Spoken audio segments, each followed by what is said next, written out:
menerapkan sikap mental bisnis orang Cina. Ya. Terlepas dari pro dan kontra kita ya terhadap etnis ini ya, suka ataupun tidak suka, tapi kita memang harus belajar dari siapapun gitu ya. Yang baik kita ambil, yang buruk kita tinggalkan gitu ya. Nah, kenapa sih kita ambil orang Cina? Karena memang sudah terbukti mereka hidup bisa survive ya dimanapun etnis ini bisa berkembang dimanapun tempatnya gitu ya, tidak hanya di rumahnya sendiri, di negaranya sendiri, tapi pun di beberapa negara dia pun juga berkembang.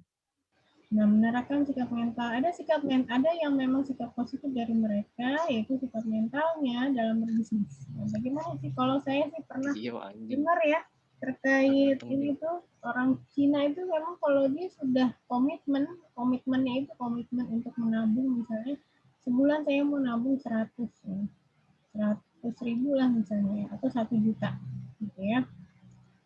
Nah, mereka pasti akan menerapkan itu terus sampai memang tercapai targetnya gitu ya.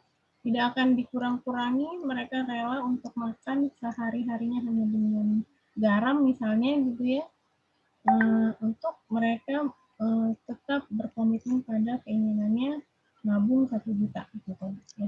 Itu salah satu tuh. Dan bagaimana yang lainnya?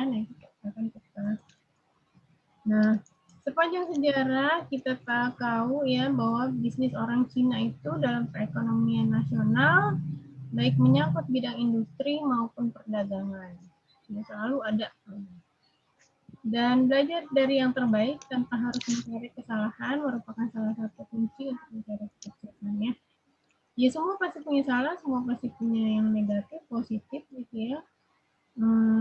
Tapi kita harus belajar dari siapapun ya, termasuk dari musuh itu kita juga harus belajar seperti itu. Tapi bukan berarti saya mengatakan Cina ini musuh ya.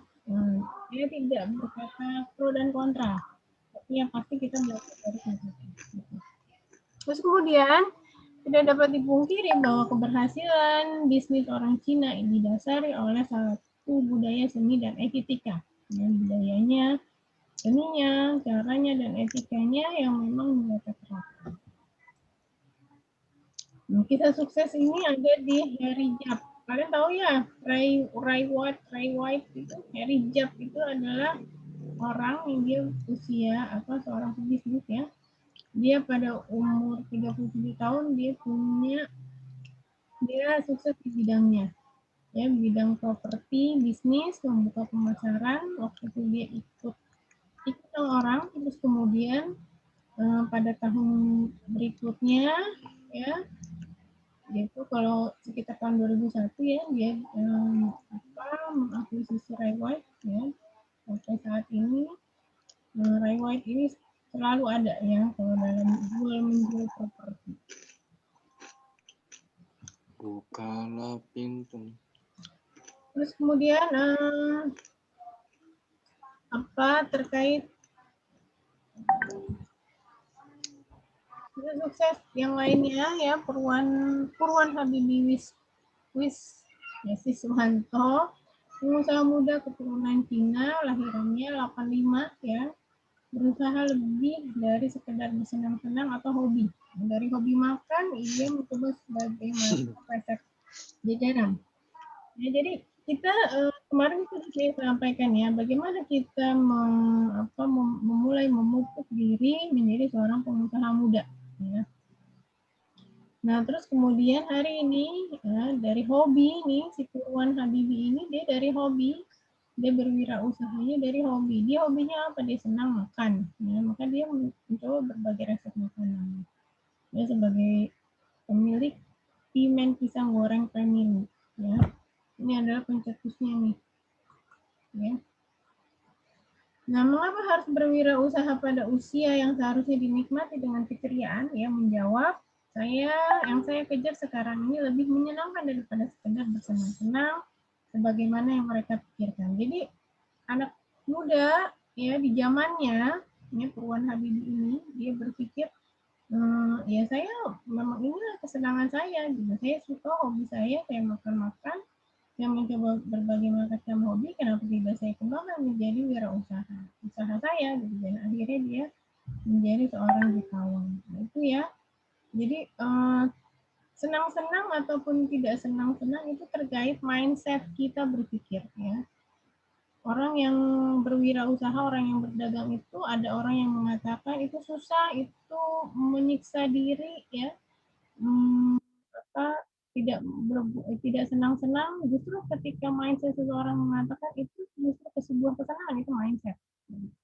Jadi memang yang harus dipupuk ya dari awal terkait wirausaha, kalau menjadi pengusaha mengatakan bahwa menjadi pedagang, menjadi pengusaha itu adalah hobi, kesukaan. Harus itu dulu. Kalau mental block susah, nggak punya modal dan lain sebagainya, itu memang udah susah tuh, udah nggak bisa lagi deh, gitu ya. Nah kemudian akhirnya dia mendapatkan rata-rata ya dari 20 juta per bulan sampai 500 juta ya, sampai 500 juta ya, sampai diakumulasi 500 juta setahun. Nah, ini dulu di zamannya ini sudah besar ya. Sekarang mungkin udah lebih besar lagi. Tahun 2007 terpilih menjadi juara ketika Bisnis Indonesia yang Entrepreneur Award ya 2007. Nah, mengembangkan sikap mental bisnis orang Cina itu falsafahnya, mereka punya falsafah. Yang pertama adalah untuk mencapai sukses, orang Cina harus berdagang, bekerja keras, dan berani membuka peluang usaha baru merupakan kunci keberhasilan, dan hasil usaha merupakan keberhasilan dan kegagalan ditentukan oleh sikap usaha dan keyakinan. Ini orang Cina yang pertama nih ya. Mereka mencapai suksesnya harus berdagang. Jadi orang Chinese itu bekerja keras, berani ya, cari peluang apapun. Ya. Makanya kalau kita lihat, kalau misalnya ada apa sih, ada keluaran baru apa gitu ya, HP atau inovasi apa, pasti Cina punya tandingannya kan. Itu adalah inovasinya mereka ya. Kemudian berdagang dapat dijadikan sebagai hobi tetapi bukan untuk mengisi waktu luang. Nah, ini yang beda ya.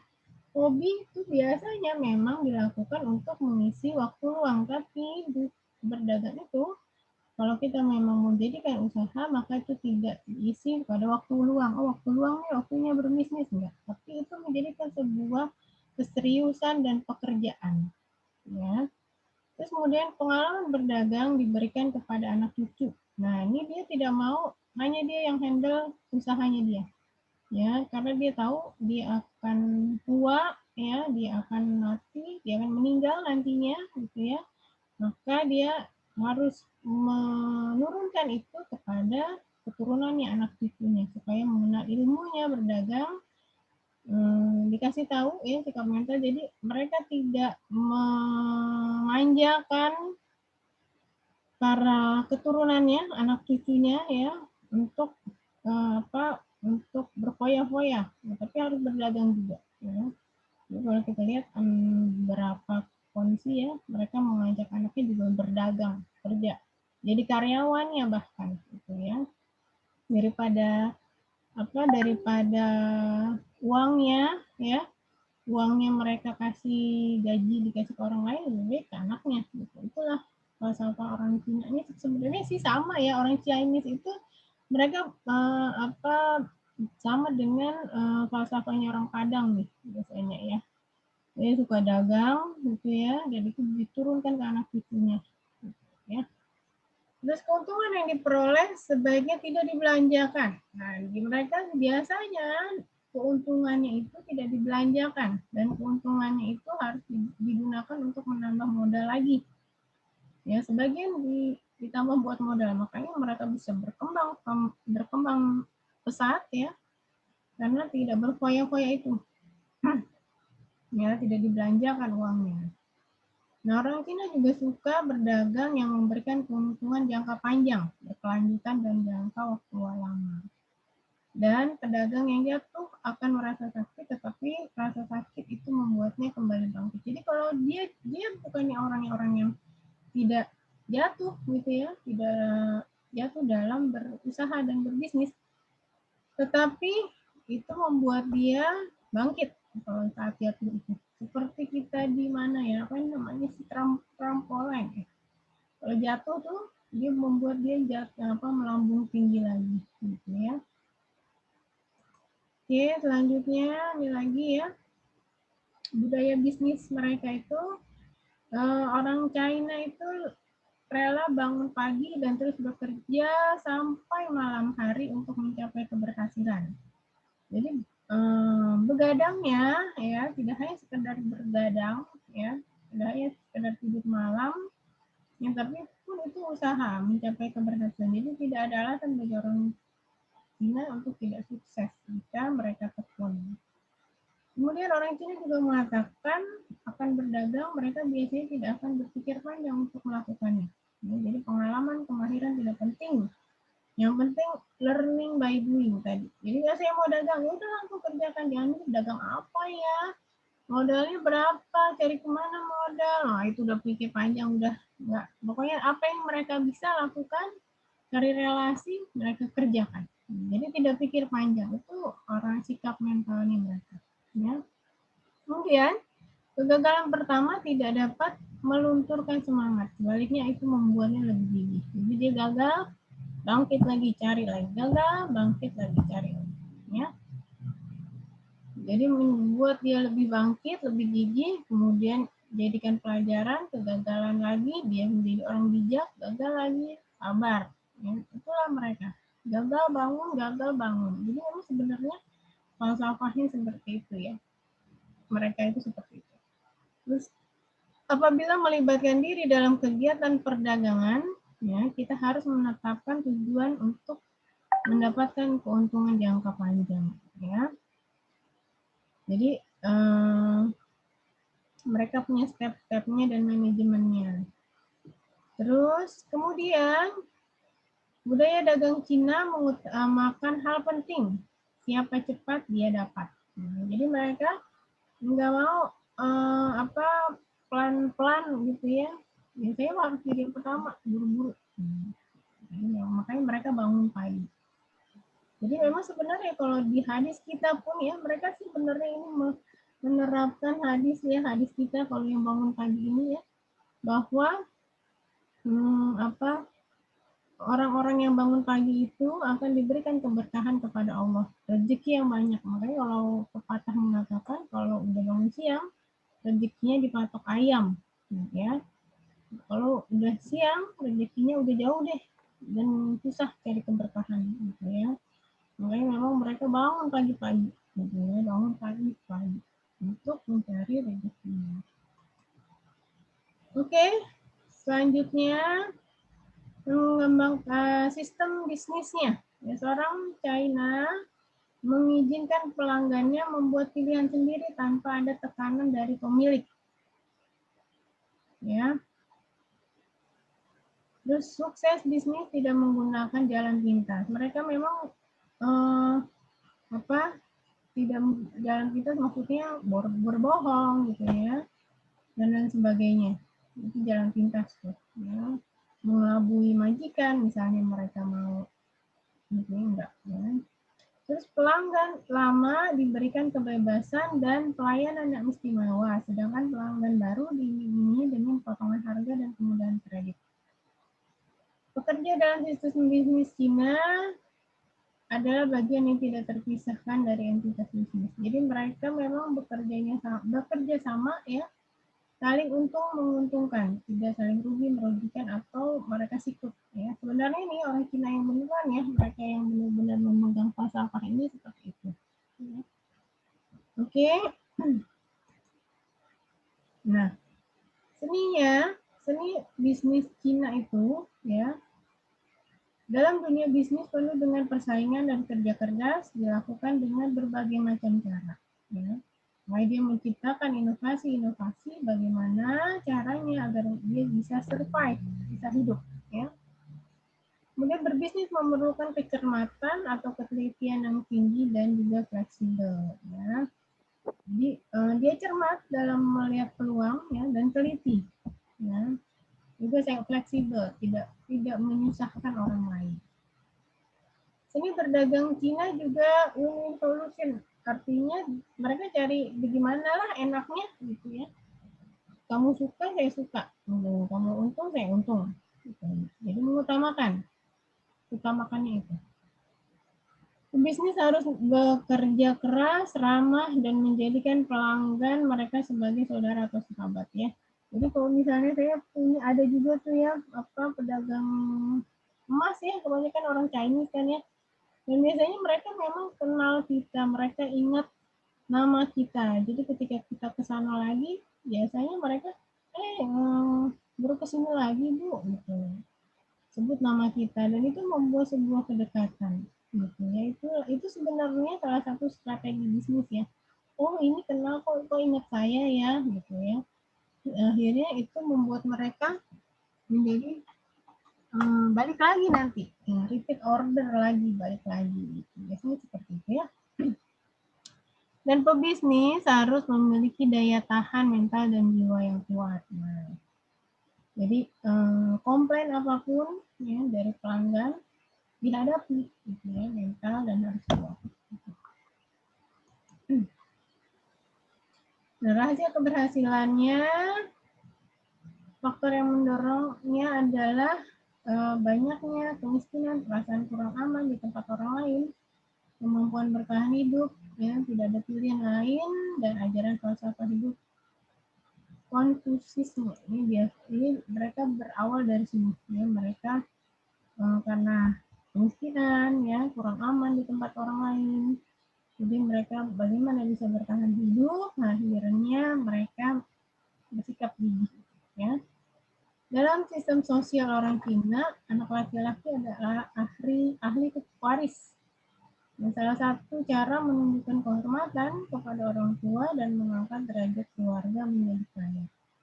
Satu-satunya cara menjadi kaya adalah melalui berdagang. Mereka tidak pernah punya berpikir untuk jadi pegawai. Makanya mereka mulai berdagang. Ya. Uang jangan pernah dijadikan sebagai penghalang. Asal ada kemauan di situ pasti ada jalan. Yang terpenting harus sabar dan sanggup untuk hidup, gitu ya. Sanggup hidup susah. Nah itu tadi ya saya bilang. Mereka rela makan pakai garam sekalipun ya. Tapi asal komitmen mereka tetap bisa jalan. Harus nabung, harus tetap nabung. Itu komitmennya biasanya ya. Salah satu contohnya saja. Oke, ketika bisnisnya yang melarang menggunakan cara-cara kotor menjatuhkan orang lain, itu sebenarnya etika bisnis kita ya. Sebagai seorang Islam tuh kita tidak seharusnya dalam berbisnis itu kita tidak pernah menggunakan gosip atau menyerobot ya, terus kemudian tidak jujur, terus tidak bermental memberikan barang yang tidak benar, misalnya barang masih barang yang di dalam kucing membeli barang seperti kucing dalam karung, itu tidak gitu ya. Rasulullah itu selalu memberikan, ketika Rasul kita ya, beliau awal berbisnis itu jadi resellernya Khadijah ya, itu Rasulullah itu belum jadi Rasul ya, Muhammad muda itu ya, ketika berdagang itu kalau ada yang cacat dia kasih tahu ini cacat nih, mau beli ini boleh silahkan, ini cacat silahkan. Ini ada sebenarnya cara yang mereka pelajari juga di Rasulullah ya. Mungkin bisa jadi mereka belajar agama Islam dan diterapkan. Kalau kita belajar tapi kita nggak diterapkan, itu bedanya ya. Jadi mempelajari Rasulullah dan mereka menerapkan sifatnya Rasulullah gitu ya. Jadi tidak menjatuhkan orang lain ya. Lalu tidak mau menutupi yang jelek-jelek, ini jelek enggak. Gitu ya. Itu etika berbisnis tuh seperti itu seharusnya ya.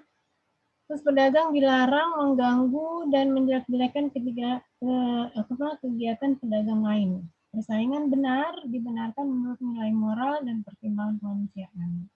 Jadi kalau nggak usah demarketisasi pedagang lain. Misalnya kita jualan apa ya yang sekarang lagi oh ini kali ya, dalgona itu ya, dalgona. Terus ada juga yang jualan dalgona di sana mah nggak enak, pakai ini, pakai itu dan lain sebagainya, menjelek-jelekan. Itu yang tidak boleh. Ya, semua rezeki itu sudah diatur, tidak usah saling menjelekkan. Ya, bahkan kalau misalnya suatu waktu di tempat kita tidak ada, gitu ya, di tempat orang lain ada, pernah kita tahu, ya silakan kita kasih tahu aja, oh di sana tuh ada yang jual juga, gitu. Itu adalah sebenarnya etika berbisnis ya. Tidak hanya di China saja, orang China saja, tapi pun di etika kita juga seperti itu ya. Dan pedagang tidak boleh terlalu kaku, namun sebaliknya perlu memperbolehkan tawar-menawar. Ya. Boleh tawar-menawar, asal memang didasari dengan saling untung-menguntungkan. Ya. Cara berbisnis China ya, yang pertama, untuk dapat menjadi pedagang sukses, mendapatkan keyakinan dari pelanggan. Nah, itu tadi, ya, pelanggan itu nyaman, tentram karena dia tidak dibohongi. Jadi, pelanggan yakin pada dia dan akhirnya repeat order. Ya. Kedua, tidak boleh pelit mengeluarkan biaya tambahan untuk memikat hati pelanggan. Misalnya mereka sudah langganan ke kita ya berapa tahun, kenapa tidak kita kasih atau mereka sudah langganan ke kita dengan memberikan kita income yang banyak misalnya ya, kenapa kita tidak memberikan mereka apa sebuah reward ya, penghargaan misalnya kita kasih apa gitu ya, seperti di bank-bank itu ya kan, kalau misalnya jadi nasabah yang aktif gitu ya ada dikasih souvenir ya, itu kan seperti itu ya, jadi itu tidak pelit mengeluarkan biaya. Jadi itu membuat mereka senang gitu ya, pelanggan itu. Terus bekerja minimal 18 jam sehari, bukan 12 jam loh. Ya. Jadi berdagang itu bukan 12 jam, jam 8 buka, jam 8 tutup. Gitu ya. Jam 8 buka, mereka lebih lama lagi tutupnya. Ya, jadi 6 jam sebelum 6 jam berikutnya mereka masih buka. Gitu ya. Harus fleksibel dan beradaptasi dengan kondisi yang ada. Ya, nah, misalnya saat pandemi ini pemerintah menyarankan tidak boleh apa buka sampai jam maksimal jam 5. Namanya pagi-pagi itu pagi-pagi lebih pagi lagi dibuka tokonya. Jadi tetap bekerja itu tetap optimal sesuai apa yang ditargetkan gitu ya. Terus juga tempat usaha harus mudah dikunjungi, dihubungi dan dicari, warna cerah dan mudah ada parkiran. Kalau ini kalau toko ya, kalau online nggak usah. Kalau online tuh dihubungi dan dicari. Nah, jadi kalau mau online shop, ya kita harus punya apa um, apa jaringan yang memang harus selalu standby. Ya, online shop itu jangan slow respon, gitu ya. Harus selalu cepat untuk merespon. Kemudian yang keenam, tidak boleh semata-mata mengikuti pola pikir, tetapi mengikuti perilaku, minat, dan kehendak orang lain. Ya. Jadi itu tadi win-win solution, ya, mencari bagaimana enaknya. Bekerja sendiri, dapat mandiri, memiliki daya juang dan semangat tinggi. Ya, jadi meskipun awalnya kita harus ngikut orang, ya, tapi kita harus punya cita-cita untuk bekerja mandiri.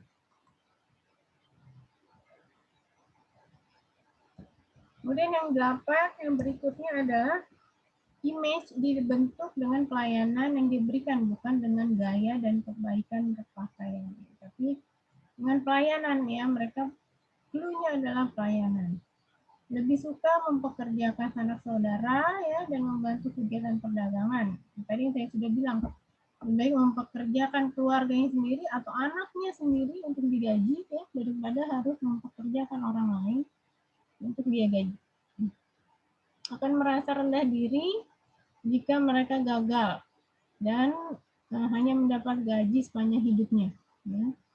Selama mendapat gaji, selamanya tidak akan menjadi kaya. Jadi kalau menjadi karyawan itu selamanya tidak akan jadi orang kaya karena dia akan flat segitu-gitu aja. ya. Dan juga hanya membesarkan bisnis orang lain, tidak membesarkan bisnisnya, dirinya sendiri. Dan sebagian keuntungan harus disimpan untuk mengembangkan, harus disimpan. Mereka dapat berapa persen dari keuntungan ini, keuntungannya ya, bukannya omset ya, beda lagi ya. Keuntungannya nanti kita bicaralah omset itu apa terus kemudian keuntungan itu apa, margin itu apa, itu kita bicara. Keuntungan itu berapa persennya dia simpan, berapa persen untuk dia pakai, ya. Nah, ini adalah kasus saja kita Keller ini ya. Oke, itu saja dari saya. Sampai jumpa. Ada yang mau ditanyakan? Silahkan. Boleh dibuka mic-nya. Ada yang mau ditanyakan? Udah azan ya kayaknya ya? Iya Bu, udah azan. Iya. Jadinya kalau ada yang mau ditanyakan, ini ya, ke WA group aja ya. Silahkan. Baik Bu.